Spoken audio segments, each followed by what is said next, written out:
बिस्मिल्लाहिर्रहमानिर्रहीम, अस्सलाम वालेकुम।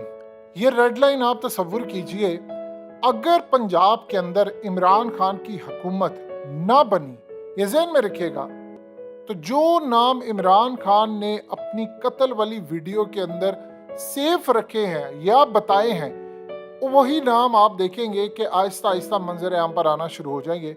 क्योंकि आज इमरान खान ने डायरेक्टली न्यूट्रल्स को मुखातिब करते हुए कहा है कि न्यूट्रल्स, आपको एहसास नहीं है कि ये मुल्क में क्या हो रहा है। अमेरिका की साजिश के बाद इस हुकूमत को जो लाया गया, इससे हमारा प्यारा वतन हर महाज पर तबाही से दो चार हो रहा है। मैं पूछता हूँ सुप्रीम कोर्ट से कि क्या आपको नजर नहीं आ रहा, आप इस तबाही से आगाह नहीं है? क्या न्यूट्रल्स को नहीं एहसास हो रहा? इस सूरत हाल में मुल्क तबाह हो रहा है, आप सब सिर्फ बैठे तमाशा देख रहे हैं। जिस तरह जरदारी को NRO 2 दिया गया है और अब वो पंजाब का मैंडेट चुराने के लिए निकला है, मैं पूछता हूँ न्यूट्रल्स को, क्या आपको कोई एहसास नहीं है? अब देख नहीं रहे कि हो क्या रहा है? आप जरा अंदाजा कीजिए कि अब इमरान खान क्या कह रहे। देखिए, दो चीजें यहाँ समझने वाली है कि इमरान खान ने कहा है कि जरदारी को NRO 2 दिया है। देखिए, ये बात समझने वाली है। NRO 1 तो जनरल कियानी ने दिया था, मुशर्रफ ने दिया था और अमेरिका ने दिया था। ये NRO 2 किसने दिया है? अब ये अजीबो गरीब सूरत हाल जो पैदा हुई है। देखिए, सबसे पहले एक बात है कि लोग पूछ रहे हैं कि वो अयान अली के केसेस का क्या बना। ये बात अब समझ आ जानी चाहिए आपको कि उज़ैर बलोच का केस, खालिद शहनशाह का केस, जिसने बेनज़ीर का वो सारा कुछ देखा था, यानी उसने कत्ल का वो जो गवाह था, उस बंदे को पता था जिसको वो इशारा कर रहा है। इसके अलावा अयान अली का केस, मेमो गेट स्कैंडल। सबसे बड़ी बात यह है कि फौज के खिलाफ गद्दारी हुई थी। उसके बाद ये जाली बैंक अकाउंट्स केसेस, फालूदे पापड़ वाले, ये सारा कुछ, ये तमाम की तमाम चीजों पर NRO 2 किसने जरदारी को दिया था? अब ये जो सवाल है, इमरान खान न्यूट्रल्स को कह रहे हैं कि तुम बताओ कि तुम्हें एहसास नहीं है मुल्क तबाह हो रहा है, आपकी जिम्मेदारी है, सिक्योरिटी आपका काम है, इंटेलिजेंस इदारे आपके पास हैं, आपकी जिम्मेदारी है, सरहद पर भी आपने हिफाजत करनी है। आपको पता है उज़ैर बलोच से मिलकर वो दहशतगर्दी पाकिस्तान में करता रहा, गद्दारी करता रहा। आपको पता है कि बहुत सारे लोग शायद इस बात को नहीं जानते, उज़ैर बलोच ने यहाँ तक नाम लिया कि वासिफ जरदारी के कहने पर फौज के और हसास इदारों के लोगों की मालूमात, उनका डाटा, सब कुछ वो आगे ट्रांसफर करता रहा।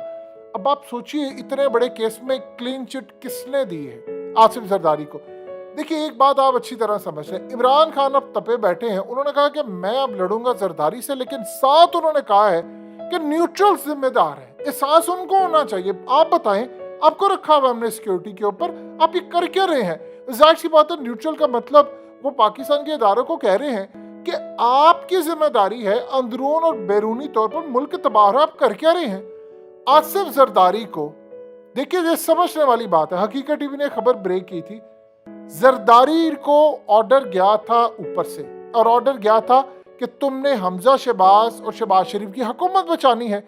अब ये बात इमरान खान को पता है। इंटरेस्टिंग सूरत हाल है कि ना हमजा चाहते हैं उनकी हुकूमत बचे, ना शहबाज शरीफ चाहते हैं, क्योंकि IMF ने आगे हालात आपके मजीद खराब करने, महंगाई मजीद होगी, हंगामे होंगे, वो चाहते हैं बोझ ना ले।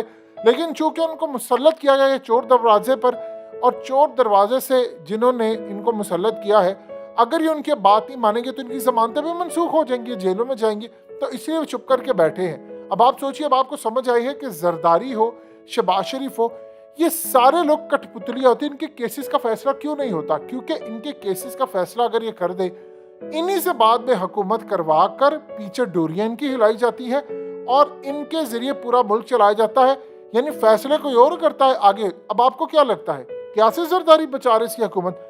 आसिफ जरदारी को कहा गया है कि तुम हमजा की हुकूमत बचा दो, शहबाज शरीफ की बचा दो, और ये बात ना तो नवाज शरीफ ने कही है, ना शहबाज शरीफ ने, ना हमजा ने जरदारी को कि आप हमारी हुकूमत बचाएं। किसी और ने इनको कही है, और बदले में ये कहा है कि अगर आप ये करने में कामयाब हो गए तो हम बिलावल को वजीर आजम बना देंगे। आप जरा पूछे इनसे कि इस मुल्क के फैसले क्या बंद कमरों में होंगे? कि गारंटी किसने दी है आसिफ जरदारी को? और कौन? यानी शहबाज शरीफ की हुकूमत शहबाज शरीफ नहीं बचाना चाहता, शहबाज शरीफ की हुकूमत नून लीग नहीं बचाना चाहती, हमजा अपनी हुकूमत नहीं बचाना चाहता, कोई और चाहता है। क्यों? क्योंकि हमजा गया तो शहबाज शरीफ भी गया, शहबाज शरीफ गया तो इलेक्शन होंगे, इलेक्शन होंगे तो इमरान खान आ जाएगा, इमरान खान आएगा तो एजेंडा नहीं पूरा हो पाएगा, इसराइल को तस्लीम भी करना है, वो नहीं हो पाएगा। और सबसे बढ़कर इमरान खान अगर आ जाता है तो फिर आगे उसने आकर ताकतवर वजीर आजम बनना है, उसे अपनी मर्जी के फैसले करने हैं, किसी को तैनात करना हो या किसी को उसने ऑर्डर देना हो या उसने कोई नई स्कीम लानी हो, वो अपनी मर्जी से फैसले करेगा, वो किसी का ऑर्डर नहीं लेगा। तो यही तो नहीं चाहते। अब आपको समझ आ रही है कि सूरत हाल क्या हो रही है। ये इतनी खतरनाक सूरत हाल है कि अब इमरान खान फटने को तैयार है कि अगर उन्होंने आकर ये नाम ले दिया कि जरदारी को ऑर्डर किसने दिया था कि बिलावल को वजीर आज़म बनाएंगे, तुम इनकी हुकूमत बचा दो, तो बताएं बाकी क्या रहा। वो पूछ रहे न्यूट्रल से, तो मैं नजर नहीं आ रहा कि जरदारी को किसने पकड़ा था। देखिए यान अली केस किसने पकड़ा था? इंटेलिजेंस इदारों ने पकड़ा था। क्या पुलिस ने पकड़ा था? पुलिस की तो इतनी हैसियत ही नहीं है। वो मनी लॉन्ड्रिंग का इतना बड़ा जो सेटअप था, वो यान अली भी चली गई, वो सारे चले गए। तो आसिफ जरदारी उस केस में था, वो क्या बना उसका? वो पापड़ वालों का, फलूदे वाले का। वो लोग बेचारे रगड़े जा रहे हैं और जिन्होंने इनके नाम पर केसेस खोले इनका कुछ भी नहीं बना। एमक्यूएम के साथ क्या हुआ? उसके केसेस भी लटका दिए, ब्लैकमेल करे। आज देख ले एमक्यूएम किसके लिए यूज होती है। काफ लीग के साथ क्या हुआ? काफ लीग के केसेस वो भी लटका दिया। आज काफ लीग किसके लिए यूज होती है? जितने लोग होते हैं आप ये देखें, इन सबको जेल की हवा खिलाकर फौरी बाहर निकाल लिया जाता है। क्यों? क्योंकि बाद में इनको ब्लैकमेल करना होता है और बस वो केसेस के थ्रू आप चलते हैं। ये आपके मुल्क का निजाम है और इस सूरत हाल के अंदर आप श्रीलंका से बदतरीन हालत में जाने वाले हो। 300 रुपया हो गया था डॉलर वहां पर जब श्रीलंका में दिवालिया हुआ है। आपका 232 तक पहुंच चुका है। ओपन मार्केट के अंदर तो 240 का भी और ब्लैक में तो आपको 250 का मिल रहा है। आप उससे करीब तरीन पहुंच चुके हैं। बताएं आपने क्या करना है? आपका मुल्क चल सकता है? जो पाकिस्तान में गाड़ियां बेचने वाली कंपनीज है उन्होंने बुकिंग बंद कर दी है। क्यों बुकिंग उन्होंने बंद किया? उन्होंने कहा जी ये फ्लक्चुएशन हो रही है, हम बाहर से माल मंगवाते हैं, आपने अगर बुकिंग करवानी है तो जब आपकी डिलीवरी होगी गाड़ी की, जितने पैसे उस वक्त बड़े होंगे, डॉलर का रेट जो होगा उसके मुताबिक करना। आपका पूरा मुल्क गाहक ही नहीं है मार्केट में, जाकर देखे तो सही। तबाही आपने कर दिया है, बेड़ा गर्क आपने कर दिया है, सत्यानाश आपने पूरे का पूरा मुल्क का कर दिया है। और इमरान खान पूछते हैं फिर अदलिया से और फिर न्यूट्रल से पूछते हैं कि भाई जिम्मेदारी किसकी है आपकी? अगर किसी मुल्क के अंदर, रूस के अंदर होगा तो वहां के इंटेलिजेंस इदारे, वहां के सिक्योरिटी वालों से वो पूछेगा सदर कि तुम्हारी जिम्मेदारी थी कि मेरे पास है असला, तुम्हारे पास है रिसोर्सेज, सब कुछ है, बजट तुम्हारे पास है, तो तुमने क्या किया? अब इमरान खान तपना शुरू हो गए और वो कह रहे हैं न्यूट्रल्स तुम्हें एहसास नहीं है हो क्या रहा है। लेकिन जब सूरत हाल ये पता चलेगी, इमरान खान को पता है सारे, अगर हकीकत टीवी ने आपको बता दी है तो क्या इमरान खान को नहीं पता कि बिलावल को वजीर आज़म बनाने के लिए आसिफ जरदारी को टास्क किसने दिया था कि आप ये कर दे, हम उसको बना देंगे? कठपुतलियां चाहिए। इमरान खान जैसा ताकतवर वजीर आज़म थोड़ी चाहिए। 4 सीटें खा गए हम उस बंदे की, अभी जो ज़िमनी इलेक्शन हुआ है। तो ये जो सूरत हाल इस मुल्क के अंदर चल रही है, बताएं आप कहाँ पर जाएंगे?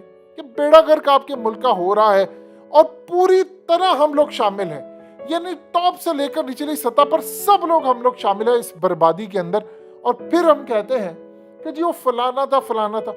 इमरान खान को हराने की आखिरी हद तक कोशिश की गई, नहीं हरा सके, उसकी 5 सीटें खा गए। उसके बाद कहा कि अब इस तरह हराएंगे। फिर कहते हैं जी वो फलाना, किसी ने उस दिन कुछ नहीं किया, सब झुरलू फिरा था, लेकिन जितना फिर सकता था उतना फिरा।